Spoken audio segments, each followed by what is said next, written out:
أعوذ بالله من الشيطان الرجيم بسم الله الرحمن الرحيم وما أصابكم من مصيبة فبما كسبت أيديكم ويعفو عن كثير وما أنتم بمعجزين في الأرض وما لكم من دون الله من ولي ولا نصير. Ya, ini adalah surat Asy-Syura ayat 30 dan 31. Teman-teman yang dirahmati Allah Subhanahu wa taala, di ayat 30 Allah berfirman, "Wa ma asabakum mim musibatin fabima kasabat aydikum." Tidaklah kalian ditimpa dengan satu musibah kecuali itu karena dosa kalian sendiri. Sehingga para ulama mengatakan tidak ada satupun musibah di muka bumi ini, baik yang menimpa seseorang atau menimpa suatu kaum, kecuali penyebabnya adalah dosa. Gak ada satupun musibah, baik yang besar, bahkan yang paling kecil sekalipun, terjadi atau menimpa seseorang dan suatu kaum, kecuali penyebabnya adalah dosa. Sampai para ulama bilang, kalau misalnya saya, kata ulama, melihat dosa saya itu pada diri istri saya. Kecuali gak punya istri ya. Ngelihatnya kepada, jangan istri orang, bahaya. Saya melihat dosa pada diri istri saya. Contohnya gimana? Kalau misalnya ada kejadian atau istrinya ngambek, ada percekcokan rumah tangga, maka mereka akan mengatakan bahwa penyebab dari percekcokan itu adalah dosa. Bisa dosa suami, bisa dosa istri, bisa dosa kedua-duanya. Yang pasti dosa aja tuh. Sehingga ketika ada masalah dengan pasangan, ulama yang ahli hikmah akan banyak bertaubat dan beristighfar. Karena tidak terjadi suatu ketidaknyamanan, kecuali penyebabnya adalah dosa. Jadi kalau misalnya ngerasa ada masalah dengan orang yang kita cintai, itu pasti penyebabnya dosa, istighfar. Terus ulama juga bilang, saya kadang melihat dosa itu ada pada diri anak saya. Gimana ceritanya? Setiap kali anaknya merasa tidak mau mendengar nasihat orang tuanya, pasti orang tuanya akan mengatakan ini mungkin karena dosa saya, astagfirullahaladzim, astagfirullahaladzim. Tidak mungkin seorang anak itu jadi keras kepala kecuali karena dosa. Bisa dosa anak, bisa dosa orang tua, bisa dosa dua-duanya. Terus mereka juga bilang, saya melihat dosa saya pada rumah saya. Jadi bagi mereka kalau atap rumah bocor, itu penyebabnya dosa. Sampai segitunya teman-teman. Atap rumah bocor, astagfirullahaladzim. Lampu mati, astagfirullahaladzim. Air nggak keluar, astagfirullahaladzim. Banyak tikus, astagfirullahaladzim. Pokoknya semua masalah yang kita alamin, sekecil apapun. Kalau buat cewek mungkin pas lagi pakai jilbab gitu, terus ketusuk jarum pentul, dikit kegores bawah sini, wah astagfirullahaladzim. Jangan-jangan saya terlalu banyak ya editan.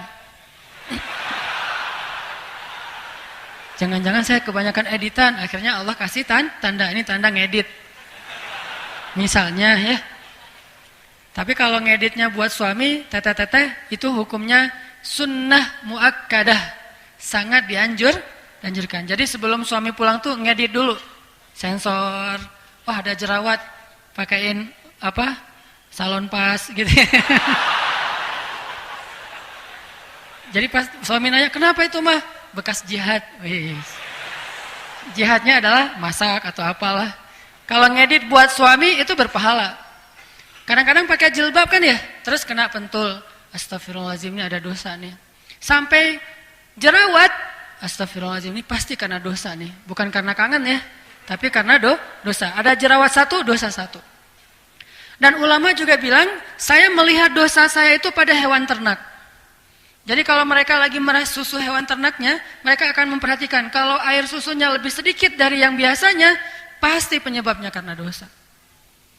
Karena para ulama itu sadar betul, dosa sangat erat hubungannya dengan kehidupan kita. Ngefek banget tuh. Sedikit kita bikin dosa, pasti akan terjadi dalam kehidupan kita sesuatu yang tidak nyaman. Wa ma asabakum min musibah, terus fabima kasabat aydikum, pasti karena dosa-dosa. Terus ada juga ulama yang bilang, kalau saya ngelihat hasil panen di kebun saya berkurang, atau buah-buahan di kebunnya itu ada yang busuk, itu pasti penyebabnya karena dosa. Kayak gitu coba. Jadi kalau pas mereka ke kebun ngelihat buah, misalnya dia nanam anggur, atau nanam apel, atau kalau di kita mah jambu, kelapa, sampai pisang mungkin yang gampang lah ya, di kebun ada pisang tuh, kok pisangnya nggak bagus. Panen tahun ini banyak yang misalnya dimakan ulat, atau kalau mangga asam rasanya atau apapun lah, mereka akan melihat itu sebagai wujud yang nyata dari dosa-dosa mereka. Astagfirullahaladzim, tahun ini banyak banget buah yang busuk. Astagfirullah. Jadi hitung aja tuh, buah-buahan yang ada di kebun berapa yang tidak bagus, berarti menunjukkan kurang lebih seperti itulah dosa pemilik kebun tersebut. Ini untuk muhasabah kita sendiri. Ternyata dosa itu ngaruh dalam kehidupan kita. Makanya suatu hari ya, Rasulullah lagi makan bareng dengan Abu Bakar As-Siddiq. Rasulullah itu kalau lagi sehari-hari itu kalau lagi turun wahyu, tiba-tiba Nabi jadi kayak orang yang ngelamun. Kalau lagi turun wahyu, tiba-tiba beliau diam aja sendiri. Yang lain pada rame, makan, seru-seruan, ngobrol. Nabi diam aja dan tegang gitu. Diamnya itu kayak orang ketakutan, kayak orang lagi serius banget. Dan sahabat tahu kalau Nabi udah kayak gitu nih, kayaknya lagi turun wahyu nih. Sehingga pas sudah selesai itu nanya, "Ya Rasulullah, turun wahyu apa kepadamu?" Nabi membacakan ayat. Kayak Nabi lagi bareng dengan Aisyah di puncak musim dingin, Nabi turun wahyu. Akhirnya Nabi buka baju. Bayangin di puncak musim dingin, Nabi nggak pakai baju. Dan udah nggak pakai baju, bukannya kedinginan malah keringetan tuh. Saking beratnya wahyu ketika tuh turun, Nabi sampai keringetan, padahal nggak pakai baju di puncak musim dingin.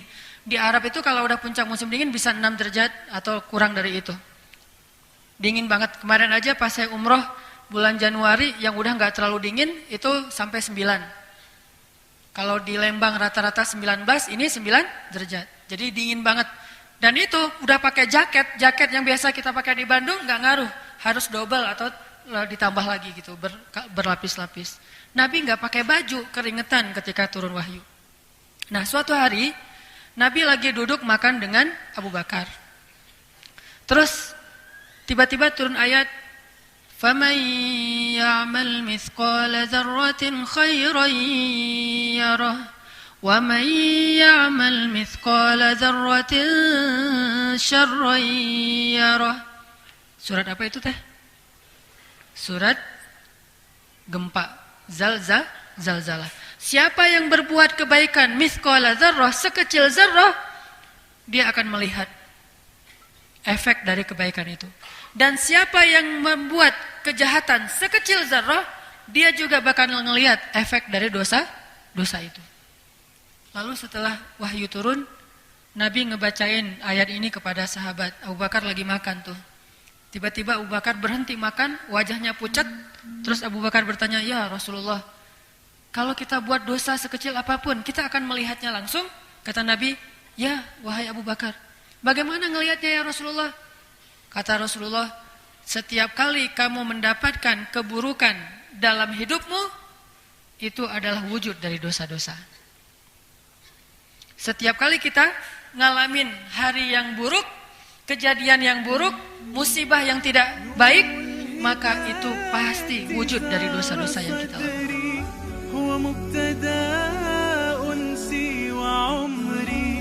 فعزمت للرحمن أمري وعلى خطى